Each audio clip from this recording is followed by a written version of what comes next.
Welcome everyone to today's Explainer. I am absolutely thrilled to jump into this one with you, because today we're stepping into a deeply fascinating, incredibly dark, and highly theatrical psychodrama. We're going to explore a philosophical mythos that plays out entirely within the ruins of a collapsing mind. Just picture a gothic, cosmic horror trial that perfectly blends the heavy, psychological concepts of Friedrich Nietzsche with the legendary, shadowy imagery of Arthurian myth. We're tracking the story of the Silver Wolf of the Psyche, navigating a treacherous internal landscape known as Dark Camelot. It's a place of deep shadows, broken archetypes, and ultimately, a terrifying but absolutely necessary transformation. Let's get right into it and see what's happening. Right off the bat, we're dropped into a setting the source material calls the permanent night of Dark Camelot. And right at the center of this darkness stands the vacant throne. The text notes that traditional authority has collapsed. Now, this is a brilliant metaphor for what philosophers refer to as the death of God. It's that terrifying moment when the old structures of power, ultimate meaning, and absolute morality have simply vanished. This empty throne acts as the primary catalyst for our traveler, the Silver Wolf. Because the king is gone and the throne is famously vacant, the traveler is forced onto a desperate quest, basically searching for a new holy grail to replace the light that was lost in this psychological wasteland. Okay, let's dive into this, because this is where the psychodrama really takes off. When the traveler enters these mental ruins, they don't find a supportive, helpful counsel. No way. Instead, they find the architects. These are the higher men of the Dark Round Table, and they represent three broken factions of the traveler's own collapsing psyche.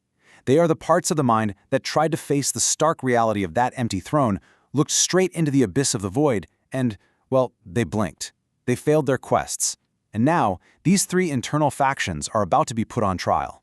Let's examine exactly who these broken architects are. First up on the stand, we have the Pale Inquisitor. And honestly, if you've ever dealt with an overwhelming, hyper-rational inner critic, you're going to recognize this archetype right away. The Inquisitor is that self-punishing part of your mind that demands absolute moral perfection. According to the text, his entire existence is defined by a secret shame, the knowledge that the throne he serves is actually empty. To hide this terrifying truth, he stubbornly guards the iron bridge of the mind. He enforces complete stasis, literally paralyzing the psyche by torturing it with guilt over past imperfections, just desperately hoping no one discovers the vacancy he's trying so hard to protect. Next, we meet the Tarantula Preacher, and this brilliantly illustrates a venomous concept directly inspired by Nietzsche's Thus Spoke Zarathustra. The Tarantula Preacher is the bitter spirit of revenge and envy. On the surface, this voice preaches a false sense of equality, urging the mind to abandon the ghost of the old king. But secretly, it harbors hidden malice. It's incredibly bitter about its own suffering and really just wants to establish an uncanny law.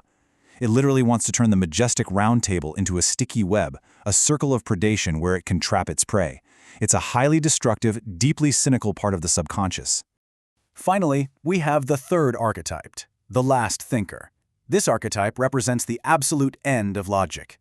This is the part of the intellect that's so cold, so entirely detached, that it's analyzed everything and now believes in absolutely nothing.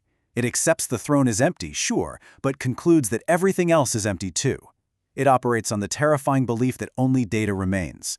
The Last Thinker doesn't want to heal the mind, it just wants to curate the extinction of Camelot, quietly filing away the tragedy into a silent, indexed archive. This is the terrifying point where thinking no longer protects your psyche. It completely paralyzes it. With the mind locked in this terrible paralysis, a catalyst finally arrives to break the deadlock. Enter the Crow. This is a masked judge, a wandering zeitgeist, or spirit of the times, that's been hovering over the wreckage of this dark Camelot. This detached, observing consciousness has been watching the Inquisitor, the Tarantula, and the Thinker fail miserably. It's been feeding on the traveler's deep despair. The Crow acts as the ultimate judge of the mind, and its arrival signals that this passive suffering is about to be violently interrupted by a full-blown cosmic horror trial. So, the crucial point is this. The clash we're witnessing comes down to cold philosophy versus feral survival. It's a fundamental conflict. On one side, we have the passive decay of the architect's illusions, the overthinking, the guilt, the cynical philosophy that keeps the mind totally frozen in the permanent night. On the other side is what is about to emerge, a raw, visceral, feral instinct for survival. The intellect has completely failed to save the traveler. High-minded philosophies have only led to an empty throne. Now something far more primal has to take over if the soul is actually going to survive the void. So how does this shift actually happen? Well, the text explains that the crow begins gathering cynical knowledge. The psychic energy in the traveler's mind becomes so dense, so incredibly negative and heavy, that a terrifying boundary is crossed. The crow gathers enough of this despair to literally break the boundary between abstract thought and physical reality. It's no longer just a concept or a metaphor floating around in the traveler's head. The judging consciousness is manifesting into actual physical flesh right within the psychological landscape. The trial is about to commence. I have watched you. From the cold upper currents of your ruined Camelot, I have hovered over your fractured keep. I am the zeitgeist. I am the crow. I have feasted on the rot of your failed philosophies, watching your higher men cower before the empty throne. But the time for passive decay is over. I step now from the shadows of abstract thought into the heavy, breathing flesh of your reality. In my grasp, I hold the Violet Gavel. Its strange, bruised light shimmers against the permanent night, casting long, horrific shadows over the wreckage of your soul. The verdict has already been written. The execution is at hand. I raise the shimmering weapon high above your broken form. As the gavel catches the bruised light, it begins to shift. It groans, expanding and altering its size, swelling until its immense physical weight perfectly matches the agonizing spiritual weight of your despair. You cannot escape this. The pale inquisitor screams for stasis, but my gavel does not listen. This is not a punishment of death. It is the decree of an inevitable, terrifying evolution. I bring the heavy, verdant judgment down upon you. The strike is deafening. Under the crushing weight of the Violet Gavel, the fragile walls separating your fractured mind shatter into dust.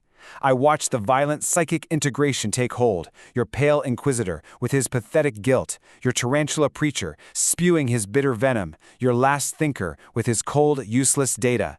They are all violently crushed together beneath the blow. The sheer force of the bruised light fuses them, melting down the sterile logic that kept you paralyzed. It is an agony of total psychological collapse. Stripped of your high-minded illusions, you are forced into the ultimate regression. I watch as the Faustian intellectual despair is completely incinerated, replaced by a raw, feral survival instinct. You warp, you twist, you morph into a man-beast of body and mind. The sophisticated traveler who wept for a dead king is gone. What rises from the dust of the gavel's strike is a primal creature roaring against the void, synthesized from the absolute wreckage of your humanity. The verdict is delivered. Okay, taking a breath and stepping back from that intense vision. What we just witnessed was not an execution that ends in death, but a forced rebirth. The gavel strike actually initiates a bond with swamp fire and verdant life. The Violet Gavel acts as a violent catalyst for the binding force of nature. The crushed, feral mind of the traveler forcibly bonds with a mythic nature spirit. So instead of dying from the intellectual collapse, the traveler is transformed into a living pillar of swamp fire and growth. It's an incredibly powerful piece of imagery, isn't it? And this perfectly lays out exactly why this violent transformation is so necessary. The source material highlights three key outcomes. First, it's an active response to the void. The pale inquisitor wanted to freeze the mind in guilt, but this feral transformation breaks that stasis entirely.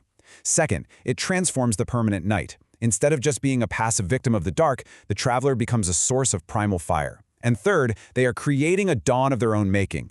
Stripped of their cold philosophy, the traveler turns the psychological wreckage into a brand new stage for creation. Which brings us to the final resolution of this incredible psychodrama, the grave dance. The traveler, now transformed and bonded with verdant life, finally reaches the ruins where the throne stands famously vacant.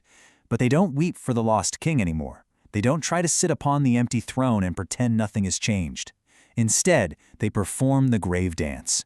They dance right upon the wreckage and the graves of their failed architects. In the larger cosmic conflict, the vacancy of the throne is no longer a source of despair, it's a blank canvas. By dancing on the ruins, the traveler generates their own light and meaning where absolutely none was given. It is such a brilliant, chilling, and ultimately empowering mythic parable. The destruction of our rigid, overthinking mind is sometimes the exact violent catalyst we need to spark our own primal, creative fire.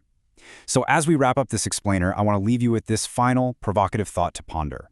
If you discovered that your own inner throne was entirely vacant, that no one was coming to save you and the old rules were just gone, would you freeze in the abyss like the broken architects, or would you find the spheral strength to dance on the graves? Think about it. Thank you so much for exploring this dark Camelot with me today. Keep searching for your own light, and I'll see you next time.